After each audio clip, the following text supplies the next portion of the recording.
the party has, just to recap quickly, has basically just gone into a encampment of goblins that looked like it could support at least 100 goblins, but there's only about 10 goblins there. And they were lucky enough to dispatch them, even with a number of fumbling events, falling over, missing, and missing, and missing, and missing. And luckily, thanks to the cleric and the rogue, they are able to command the leader of the goblins to sit down and to then backstab him and do a massive amount of damage. So the rogue Nirasander has basically received quite a lot of how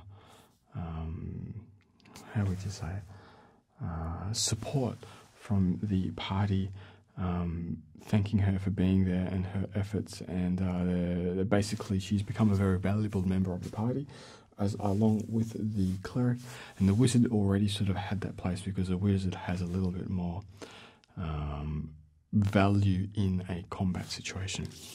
Okay, so Nirasander says, I'm going to start searching the encampment. So first off, she searches the goblin leader, and he's carrying a morning star of quite poor value, and they basically discard it as something they don't want to worry about carrying. The armor itself is of a equally poor value, and they discard it because it's so small. And we're going to roll to see if we can. Low is good. See if he has any items of value on him. Not really. He has a 1 gold piece and a couple of silver, so they basically grab this, and he has a note on him which appears very similar to the first note that they got, and it states that the goblins are working very well, and have uncovered evidence supporting the claim of the map that this is the entrance to the catacombs and that it has not been disturbed. And so he states a number of approximately 100 goblins are currently unearthing these catacombs, and that he orders Droag to send more food and to basically roam the area to gather as much livestock, raid farms, get as much food as possible to feed the goblins. So this then confirms to the party that they have not actually killed the leader of the goblins, and in fact the leader of the goblins is somewhere else. And they realise now that there is 100 goblins in number, and they're sort of not quite sure what to do. And so Nirasander continues to search the encampment.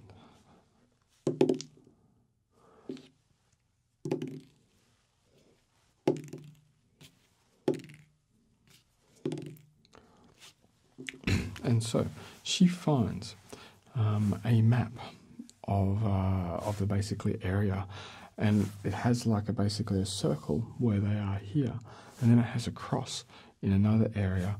And she discusses with the party, and they basically agree that this cross must be the area that the goblins are excavating to dig.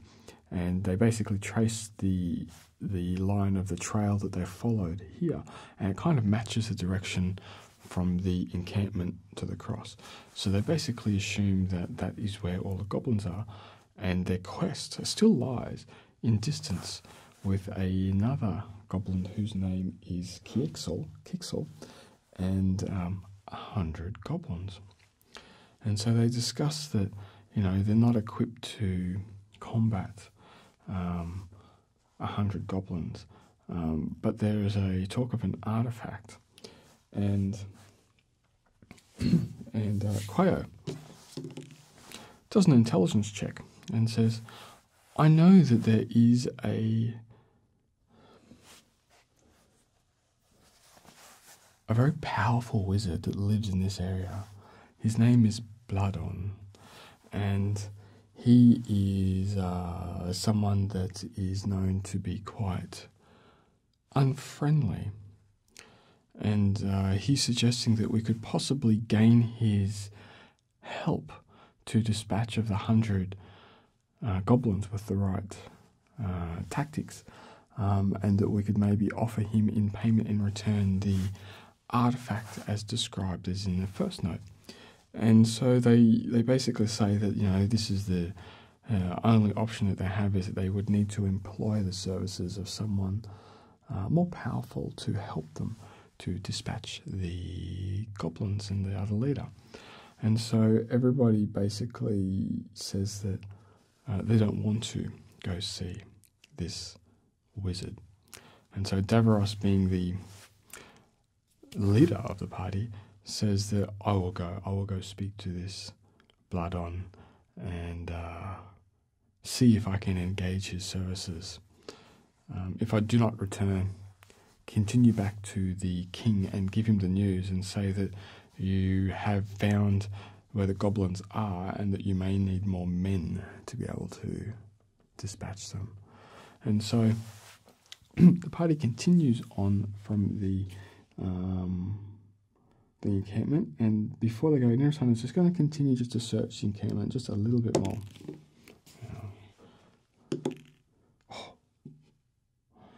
And she happens to find what looks like an underground stash. 20 out of 10 rolls, so she rolled like the right number. And in this stash happens to be a chest. And inside the chest happens to be one special item. And what's that going to be? So we'll go.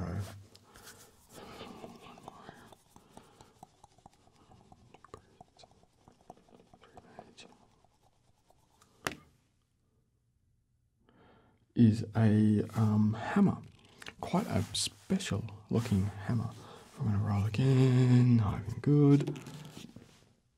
And it happens to be a very specially dwarven style hammer that has runes carved into it. And then the dwarf's eyes light up and goes, wow.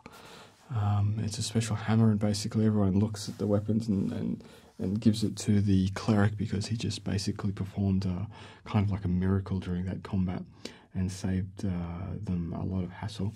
And they give the Quithana Ruby Mace a hammer, and he asks the wizard if he can detect magic on the hammer, and the wizard says this hammer is magical in nature. It has certain abilities that I can't quite tell just now, but it basically will give you benefits to damage and things like that. So basically, Quithana gets a equipment, a +1 hammer.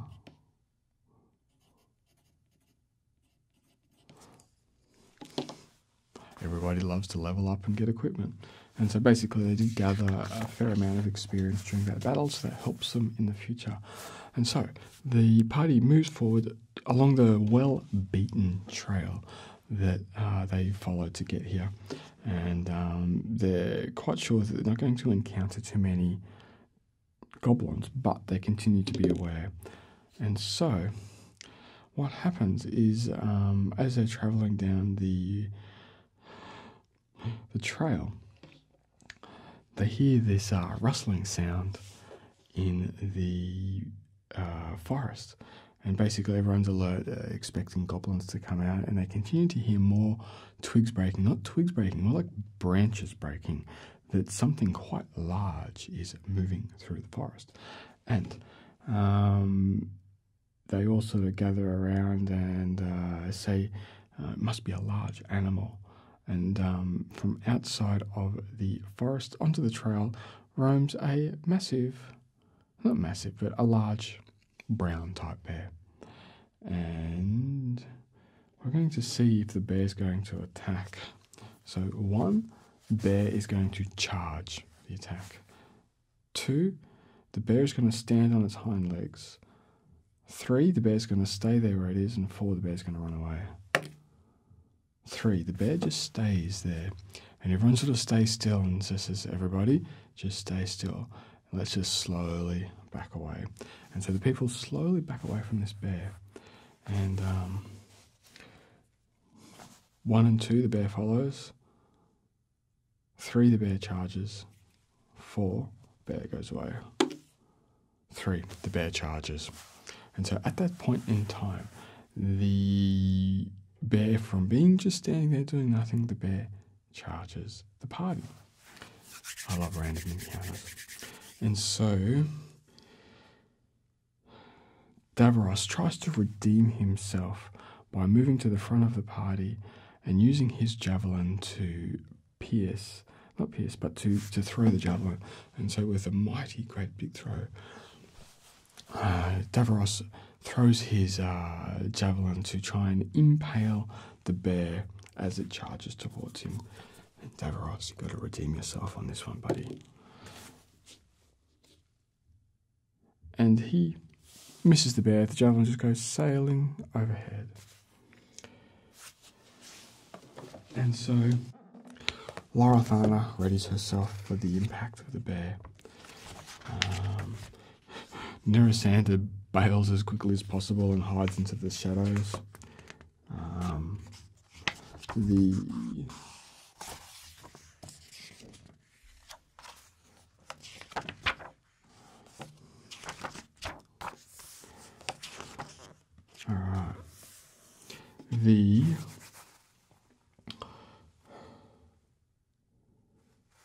Quithana Rumace, with the confidence of just receiving a magical weapon, stands in front of everybody and says, God of power, I pray thee, cause fear to this creature and make it run away. And so with all of his strength and confidence and power, and by having the confidence of just receiving a weapon, he casts his spell to cause fear, to make the creature to run away. And the creature fails his saving throw.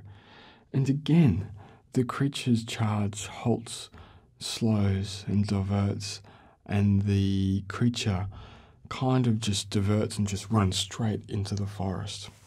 And again, the cleric has been able to cast a spell that has had a massive effect on helping the party to avoid being damaged quite severely. And so the party continues on down the path, a little bit shaken from just facing quite a large bear that could have done a lot of damage to the party, and continue going on down the path. And so they spend the night there, and it's very quiet. The forest is very quiet, just insects and stuff like that, and night animals. And so the next morning, Davros sets out to go find Bladon, the powerful mage that everybody fears. And so he gathers information he can from Quayo, says to look for a large tree in the middle of an opening. And that is the area that people have rumoured where they encounter him, and they say to wait there. And so the rest of the party basically goes down the path where they think that this is, and they go down a side path, and they find an area to camp while they wait for Davros to return. So Davros goes down this pathway that he has been suggested to go down to find this tree. And Davros goes down this pathway, and he finds this tree, sits and waits. And as time goes by, the area around the trees are very, very quiet, eerily quiet. And it's not quite natural that this area would be so quiet. And he's considering He's considering just searching the area to see if he can find something of more interest, but he sort of holds off. At that point of holding off, he's not quite sure what happened, but the next thing he knows is just complete darkness.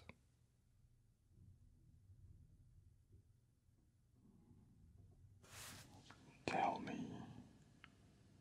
do you fear the dark? Really? You should.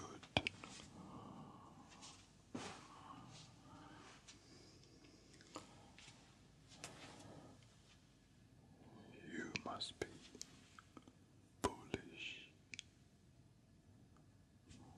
to come seeking me.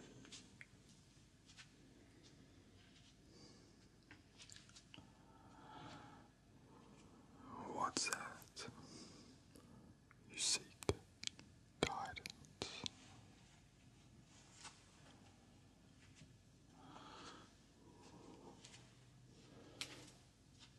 Do you think you are worthy?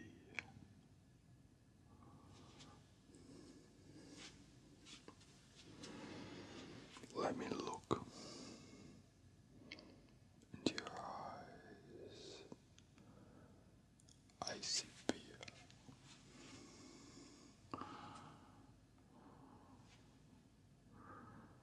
You claim strength, but I'm not so sure.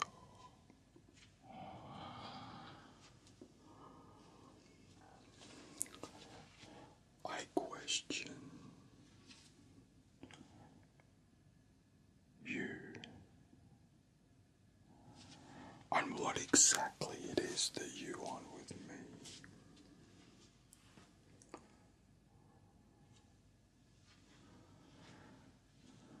Really? That's interesting. Normally people flee from me, dread it.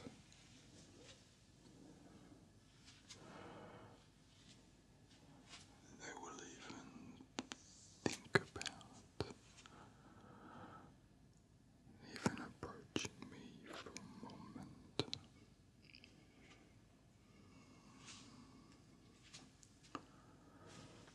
So tell me,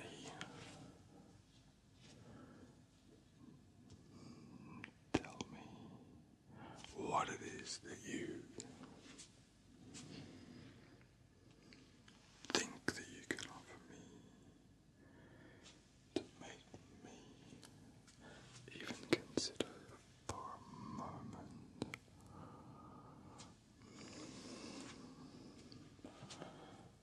that I would even listen to what you have to say.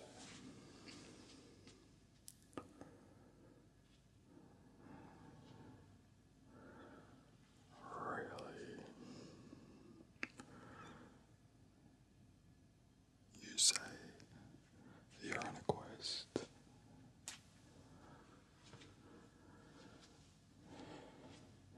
And you face some evil of great power. And what is it that you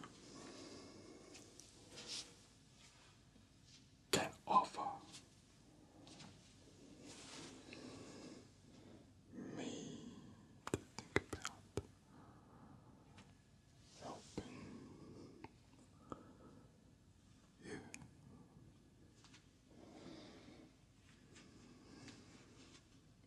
Okay, so I'm a little bit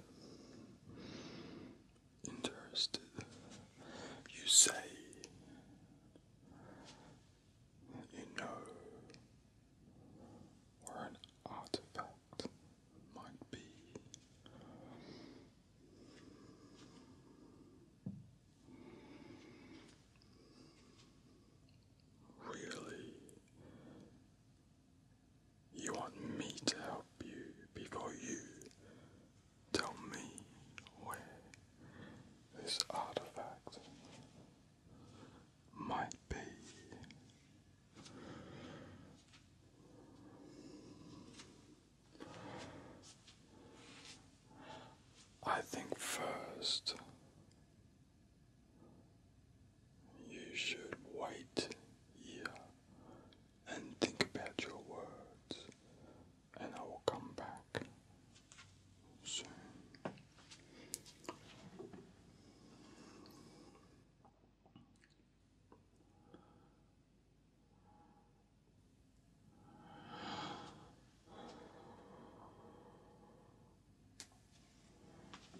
Wake up, little one. Wake up.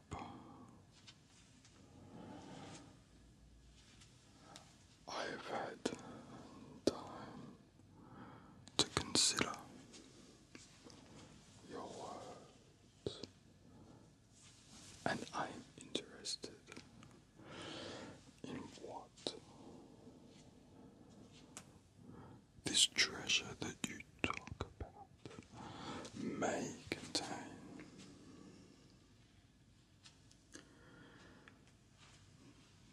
But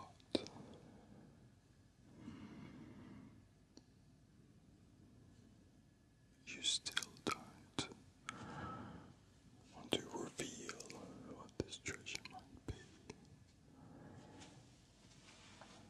Did you think for a moment that you would have a choice of telling me or not?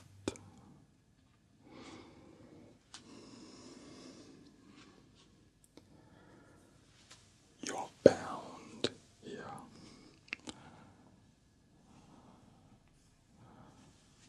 I am in control of this situation.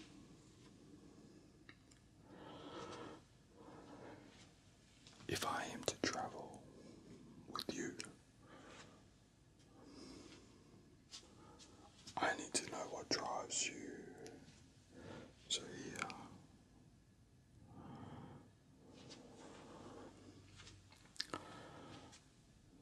while you're bound,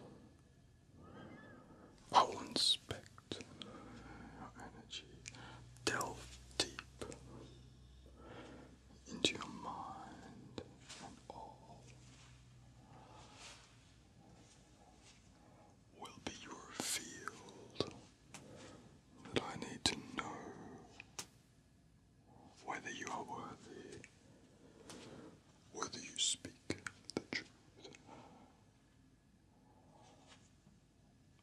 I do not need trust,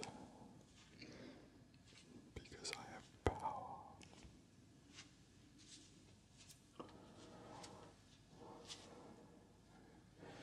Now this will not hurt much. Let me feel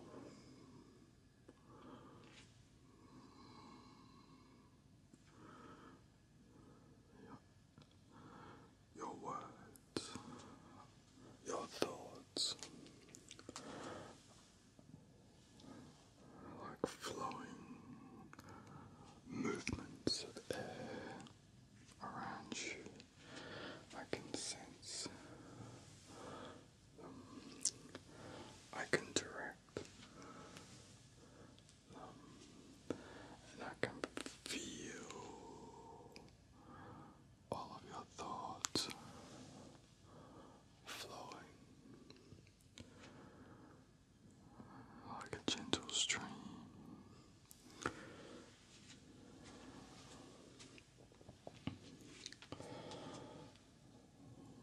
Like a gentle wind, just brushing over your face.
unsure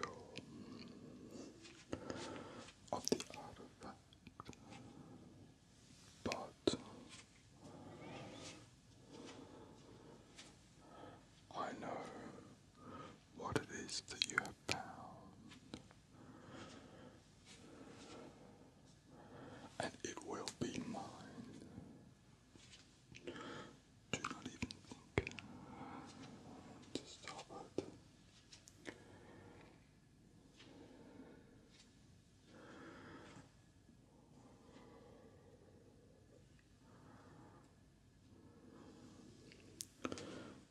Stay still while we consider this offer of mutual agreement. I will vanquish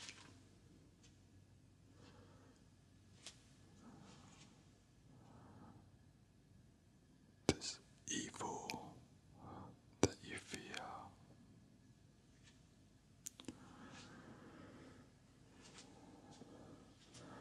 and I will take any treasure that I choose.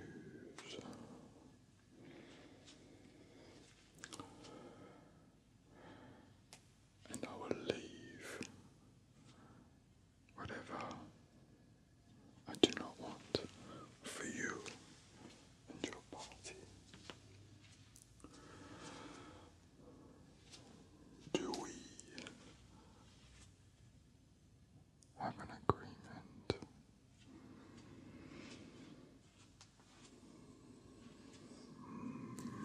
Very well. I will see